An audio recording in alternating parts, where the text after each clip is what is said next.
অন্যদিকে চাকরি প্রার্থীরা তারাও কিন্তু এখান থেকে গিয়ে অন্য জায়গায় অবস্থান করার এখন পরিকল্পনা করছেন। দেখতেই পাচ্ছ পুলিশের সঙ্গে রীতিমতন খণ্ডযুদ্ধ চলছে চাকরি প্রার্থীদের। পশ্চিমবঙ্গে নিয়োগে আজ লজ্জার চূড়ান্ত উদাহরণ। সল্টলেকে বঞ্চিত চাকরি প্রার্থীদের উপর পুলিশের মারধর। এটা শুধু একটি ঘটনা নয়, এটা একটা পুরো প্রজন্মের স্বপ্ন ভাঙার স্বপ্ন। যারা রোদ বৃষ্টি ঝড়ের মধ্যে বছরের পর বছর যারা ভেবেছিল যে মেধা থাকলে চাকরি হবেই, তারা বুঝেছে যে টিএমসি মানে তোরা মরে গেলেও চাকরি পাবি না। এদের কাছে চাকরি মানে মেধা নয়, যোগ্যতা নয়, কেবল টাকা, তোষামোদ আর দালালি।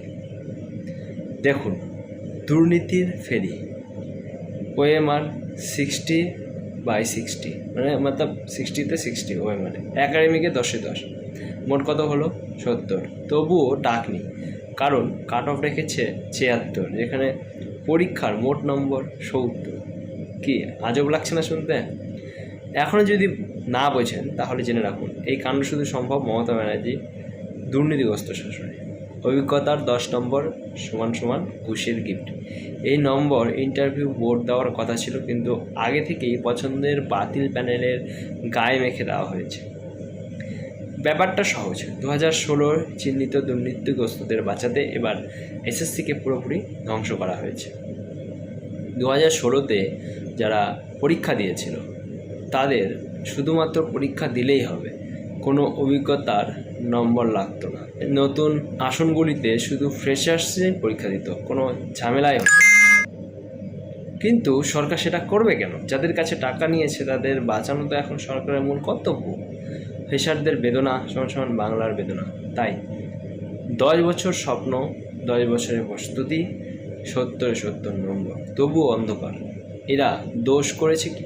বাংলায় জন্মেছে বলে, মেধাবী বলে, যোগ্য বলে? নতুন মুখ আসলে নতুন চোর। এসএসসি চেয়ারম্যান বদলালেই তৃণমূল বদলায় না, চরিত্র একই। দুর্নীতি, পক্ষপাত, অপরাধ, পুরো শিক্ষা দপ্তর আজ চোর দালালের আখড়া। কারা সবচেয়ে বেশি ক্ষতিগ্রস্ত জানেন? আমাদের মা বোনেরা, মধ্যবিত্ত গরিব পরিবার, যোগ্য মেধাবী ছেলেমেয়েরা।